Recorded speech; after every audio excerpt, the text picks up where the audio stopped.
Hello student, स्वागत है आप लोगों का आपके अपने चैनल केमिस्ट्री टाइम में। और मैं राकेश कुमार, आपका केमिस्ट्री टीचर। जैसा कि आप लोग जानते हैं, अभी हमारा टॉपिक चल रहा है पी ब्लॉक। और पी ब्लॉक में जो है हम लोग ऑलरेडी नाइट्रिक एसिड और अमोनिया दो कंपाउंड हम लोग पढ़ चुके हैं। और मैं जो है लास्ट वीडियो में मैंने आप लोगों को नाइट्रिक एसिड की कुछ केमिकल प्रॉपर्टीज बताई थी।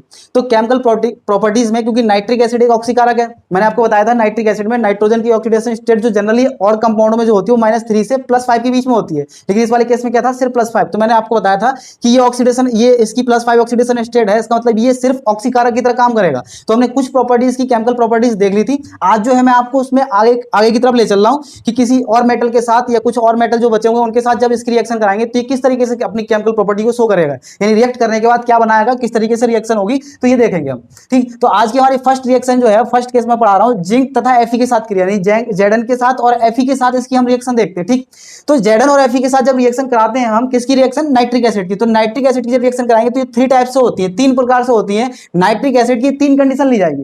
फर्स्ट केस है अति तनु नाइट्रिक एसिड, यानी अति तनु, अति का मतलब है बहुत ज्यादा पतला, यानी ऐसा नाइट्रिक एसिड जिसमें नाइट्रिक अम्ल की कंसंट्रेशन जो होगी वो बहुत ज्यादा कम हो, यानी 6% है, बहुत कम है, और बाकी का क्या होगा, सब पानी मिला हुआ होगा इसमें, तो इसकी तनुता जो होगी बहुत ज्यादा कम होगी, यानी पतला होगा, बहुत पतला होगा। दूसरा केस क्या है, तनु नाइट्रिक अम्ल। तनु नाइट्रिक अम्ल में HNO3 की कंसंट्रेशन क्या है, 20, यानी इससे कुछ थोड़ा सा सांद्र हो गया, ये कह सकते हैं थोड़ा सा सांद्र, या फिर ये भी तनु की केस में ही आ गया, लेकिन इससे ज्यादा है इसलिए हमने तनु लिखा है। और थर्ड केस क्या है, सांद्र HNO3 के साथ क्रिया, सांद्र HNO3, इसमें इसकी कंसंट्रेशन कितनी है, 70% है, इसमें कितनी है, 70% इसकी कंसंट्रेशन है। ठीक, तो हम तीनों केस में देखते हैं कि एक एक करके रिएक्शन करेगा, इस केस में क्या बनेगा, इस केस में क्या बनेगा, इस केस में क्या बनेगा। जब नाइट्रिक एसिड की क्रिया, जिंक की क्रिया हम किससे कराएंगे, नाइट्रिक एसिड से। कौन से वाले केस में, 6% वाले में, तो क्या होगा, 20 वाले में क्या होगा, 70 वाले में क्या होगा। तो आइए देखते हैं, जब जिंक की रिएक्शन, Zn की रिएक्शन हम जब 6% यानी बहुत ज्यादा अति तनु नाइट्रिक एसिड के साथ कराते हैं तो वहां पे कुछ और कंपाउंड बनते हैं। जब 20 वाले के साथ कराते हैं तो कुछ और कंपाउंड बनाता है, और 70 के केस में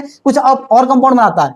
तो यही चीज हमें देखना है कि कौन से केस में क्या बनेगा। Zn की रिएक्शन सिंपल, जब हम अति तनु HNO3 के साथ कराएंगे तो जिंक क्या करता है, ZnNO3 का होल्ड वाइज बनाएगा, यानी जिंक नाइट्रेट बनाता है, और Fe क्या बनाएगा, FeNO3 का होल्ड वाइज, यानी फेरस नाइट्रेट बनाता है। अच्छा, फेरस और फेरस जो है, जैसे हम कब फेरस बोलते हैं और फेरिक कब बोलते हैं, तो ये देख लीजिए। Fe जो है, Fe 2 ऑक्सीडेशन स्टेट शो करता है जनरली, जो है ज्यादातर केस में Fe की 2 ऑक्सीडेशन स्टेट होती है, एक +2 एक +3।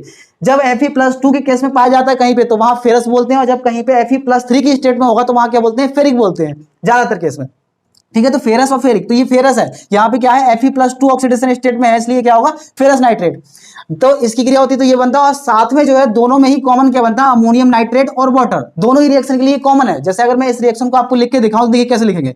जैसे Zn की रिएक्शन हम HNO3 के साथ करा रहे हैं, ठीक है, जब HNO3 के साथ कराएंगे तो HNO3 कैसे लेना, अति तनु, मतलब इसमें परसेंटेज जो है वो HNO3 की कितनी है, 6% है, बहुत ज्यादा तनु है, बहुत पतला होगा। ठीक, फिर जब इसकी रिएक्शन होगी तो ये क्या बनाएगा, Zn की रिएक्शन कराएंगे तो ZnNO3 का होल ट्वाइस बन जाएगा, यानी जिंक नाइट्रेट, और साथ में क्या बनेगा, अमोनियम नाइट्रेट NH4NO3, और साथ में क्या बनेगा, वाटर, पानी। ठीक है, तो ये चीजें कॉमन होंगी। अच्छा, इस रिएक्शन को बैलेंस करने के लिए मैंने यहाँ कोड लिख दिया 410, 4 और 10।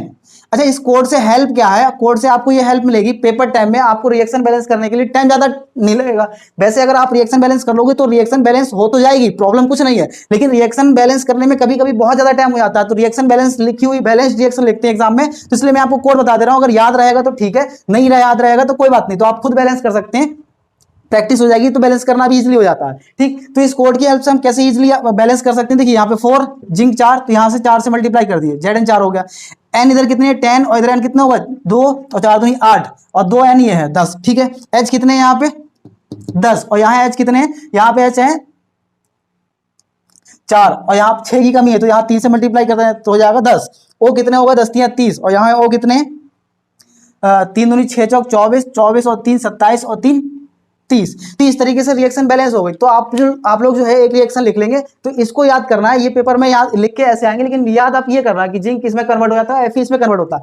इसी तरीके से जब मैं तनु नाइट्रिक एसिड की रिएक्शन कराएंगे किसके साथ, जिंक के साथ, Fe के साथ, तो देखिए ये वाले दोनों कंपाउंड तो अभी भी कॉमन है, ZnNO3 का होल ट्वाइस ही बनाएगा, और Fe जो है वो FeNO3 का होल ट्वाइस ही बनाएगा अभी भी, लेकिन चेंज क्या हो रहा है, यहां पे बनना था अमोनियम नाइट्रेट, यहां पे बना अमोनियम नाइट्रेट और वाटर, यहां पर क्या बनना है, नाइट्रस ऑक्साइड गैस बननी है, N2O गैस बनती है यहां पर। मतलब ये चेंजिंग है, कंसंट्रेशन चेंज करने से, यानी परसेंटेज HNO3 की परसेंटेज चेंज करने से ये कंपाउंड चेंज हो गया, N2O बन गया, यानी नाइट्रस ऑक्साइड गैस है। सेम कहानी अगर हम यहां पे देखें तो यहां पर भी क्या है, यहां पे वो देखिए वाटर तीनों रिएक्शन में है, इसमें भी और इसमें भी चेंज क्या हो रहा है, और मेन कंपाउंड जो बना वो भी सेम है तीनों में, इसमें भी जिंक नाइट्रेट, इसमें भी जिंक नाइट्रेट, इसमें भी फेरस नाइट्रेट, इसमें भी फेरस नाइट्रेट, और इसमें भी फेरस। इसमें शायद फेरिक बनता है, यहाँ पे Fe3 का FeNO3 का होल ट्राइज होगा, यहाँ फेरिक नाइट्रेट होगा, फेरस नहीं फेरिक नाइट्रेट होगा, यहाँ पे FeNO3 का होल ट्राइज होगा, यहाँ पे फेरिक नाइट्रेट बनेगा, बस ये चेंजिंग है।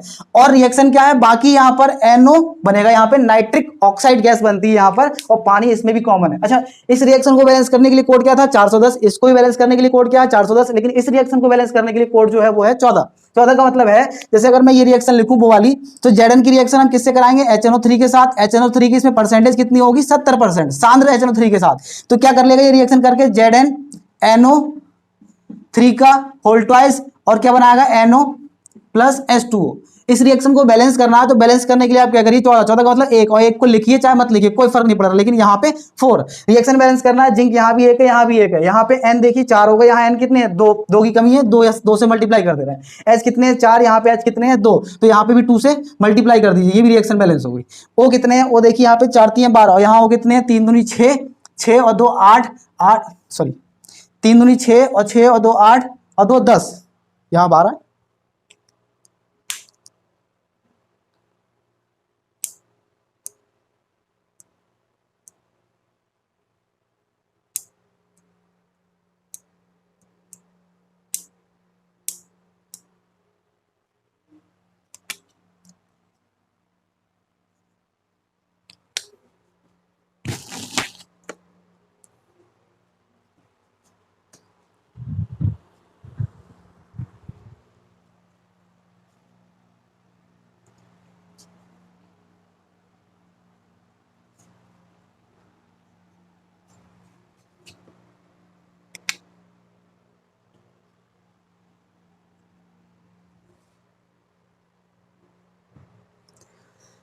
अच्छा, यहाँ पे गलती हो गई थी, इसका कोड जो होगा वो 38 होगा, सॉरी इस वाले का 38 है, और इसका जो होगा वो इसका 14 है। ऊपर वाले का 38 और नीचे वाले का 14 है, अलग अलग है, मैंने 14 इसको समझ लिया, तो 38 है। ऊपर वाले का कोड क्या है 38, तो यहाँ 38 लिखेंगे, यानी 3 और 8, 3 इसका, तो इसमें 3 से मल्टीप्लाई कर दीजिए, और इधर इधर n कितने होगा 8, और इधर n कितने हैं 2, और 3 से मल्टीप्लाई करेंगे तो 6, और 2 की अभी भी कमी है तो 2 से मल्टीप्लाई कर दीजिए। h कितने हैं इधर टोटल 4, और इधर h कितने हैं 2, तो यहाँ 4 से मल्टीप्लाई। वो कितने हो गए 8 8 3 24, इधर कितने हैं 3 दूनी 6 3 18, 18 और 2 18 तो 20 और 4 24, तो इस तरीके से रिएक्शन बैलेंस हो जाएगी। नीचे वाली भी रिएक्शन आप सेम कर सकते हो। तो नाइट्रिक एसिड की 3 रिएक्शन जो है हमने इस केस में पढ़ ली। आगे आगे आइए एक कुछ रिएक्शन हम और देखते हैं कि नाइट्रिक एसिड और कंपाउंड यानी और एलिमेंट के साथ या किसी और कंपाउंड के साथ किस तरीके से रिएक्ट करता है वो देखते हैं। इनको साफ करने के बाद मैं कुछ और रिएक्शन आपको कराता हूँ, ठीक।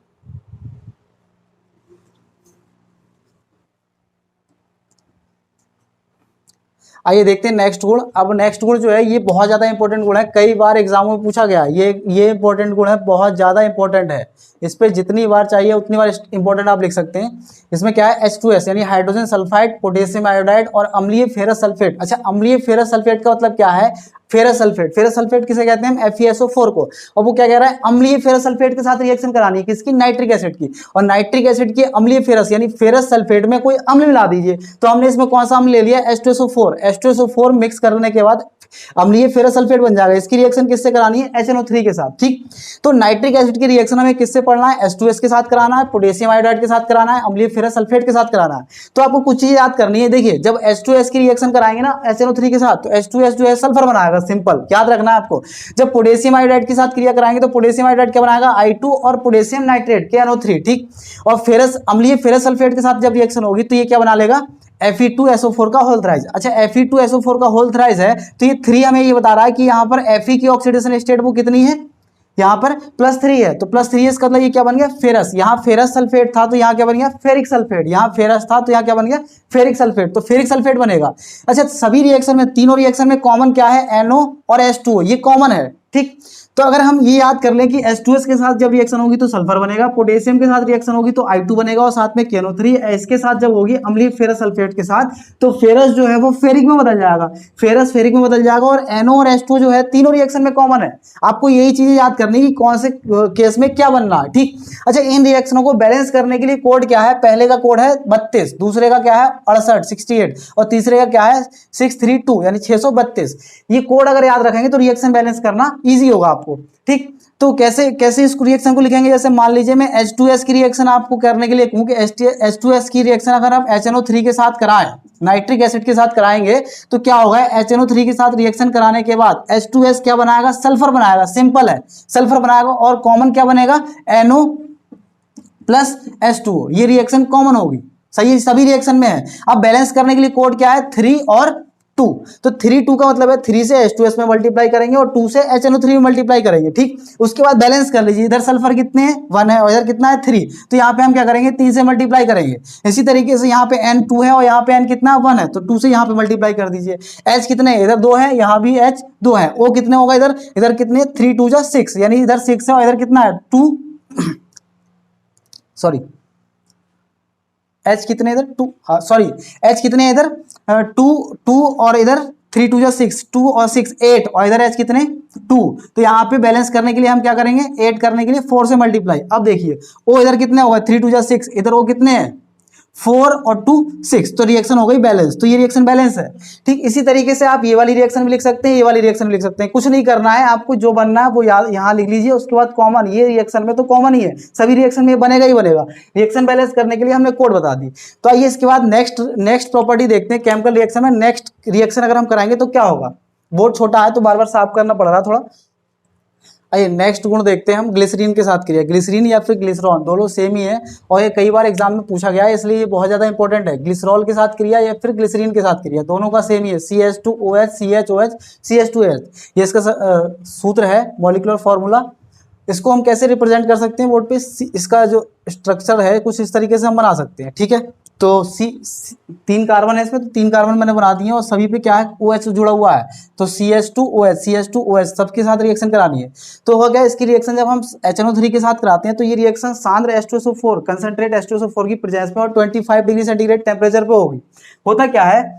H2SO4 जो है निर्जलीकारक है। निर्जलीकारक का मतलब क्या है? पानी को सोखने का काम करता है, यानी किसी कंपाउंड कहीं भी कोई रिएक्शन होती है तो उसमें से पानी को निकालने का काम करता है। तो ये क्या करेगा? यहाँ से पानी को निकालेगा, रिएक्ट करेगा। और वैसे भी नाइट्रिक एसिड क्या है? H+ देने, H+ ये भी एसिड है, तो ये भी H+ देगा यहाँ से, और ये H2SO4 जो ये भी वाटर निकालने का काम करता है। तो होगा क्या? यहाँ का OH और इसमें से तीनों में से H, हम तीनों में से H ले लेंगे और इधर से OH ले लेंगे, ठीक है। तो H और OH मिलकर क्या बना लेंगे? पानी। यहाँ पे क्या बन जाएगा? वाटर।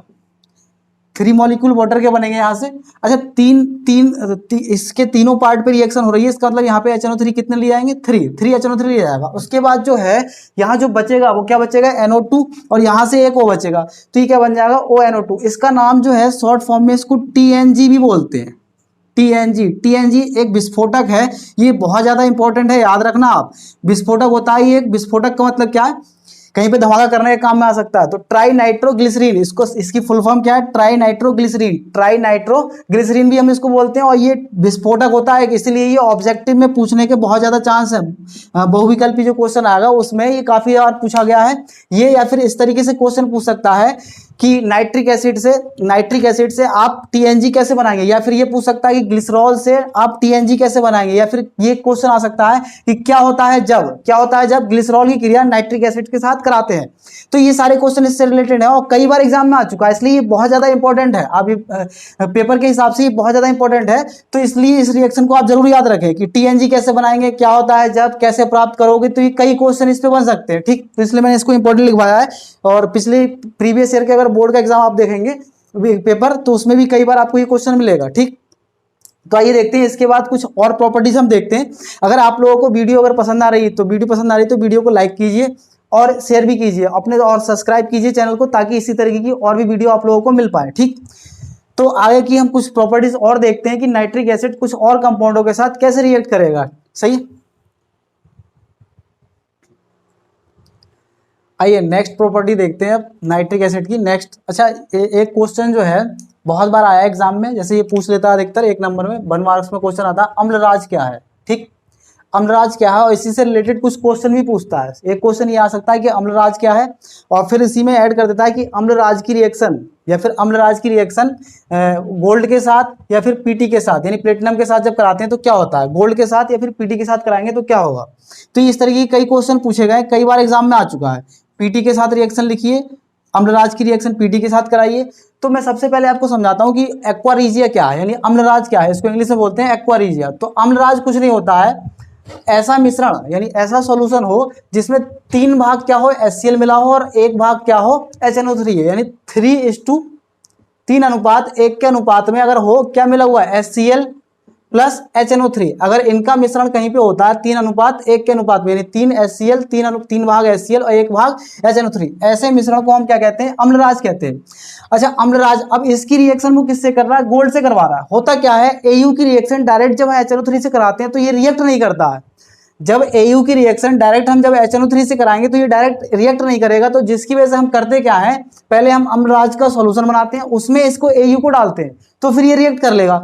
तो होगा क्या, जब AU की रिएक्शन अम्लराज से कराएंगे तो यहाँ पे क्या बनता है, ऑरिक क्लोराइड बनता है, ऑरिक ट्राइक्लोराइड या फिर ऑरिक क्लोराइड कह सकते हैं आप, और साथ में पानी और NO यानी नाइट्रिक ऑक्साइड गैस बनेगा। अब जो ये ऑरिक क्लोराइड बना है, इसकी रिएक्शन दोबारा हम फिर से HCl से करा देंगे तो क्या बन जाएगा, HAuCl4 यानी टेट्राक्लोरो ऑरिक अम्ल, टेट्राक्लोरो ऑरिक अम्ल। अच्छा, इसको अम्ल क्यों बोल रहे हैं, क्योंकि यहाँ पे H है।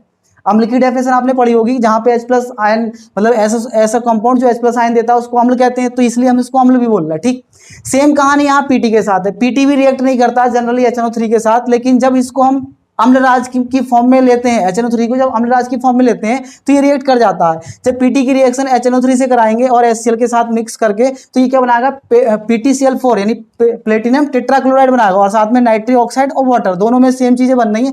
जो PTCl4 बना है इसकी रिएक्शन दोबारा किससे करा दें, HCl से, तो PTCl4 जो है दोबारा HCl से रिएक्ट करके क्या बना लेगा, H2PTCl6, H2PTCl6। इसका नाम है हेक्साक्लोरो प्लेटेनिक अम्ल, हेक्साक्लोरो प्लेटेनिक अम्ल। तो इस तरीके से ये रिएक्शन करता है कि अम्ल, क्वेश्चन क्या पूछेगा इसमें कि अम्लराज क्या है, और या फिर ये पूछ सकता है कि अम्लराज की रिएक्शन इन एलिमेंट के साथ कराते हैं तो क्या होता है, या फिर क्वेश्चन पूछ सकता है कि गोल्ड से टेट्राक्लोरो ओरिक अम्ल आप कैसे बनाओगे, या फिर ये क्वेश्चन पूछ सकता है कि अम्लराज से टेट्राक्लोरिक अम्ल कैसे बनाओगे। तो ये कई क्वेश्चन इस पे पूछे जा सकते हैं, और ये कई बार एग्जाम में ये भी पूछा गया है, कई बार, ये भी बहुत ज्यादा इंपॉर्टेंट है। तो इसके बाद जो है हम नेक्स्ट इसकी नाइट्रिक एसिड की नेक्स्ट प्रॉपर्टी देखते हैं। ये बोर्ड जो है छोटा है इसलिए मुझे बार बार ये मिटा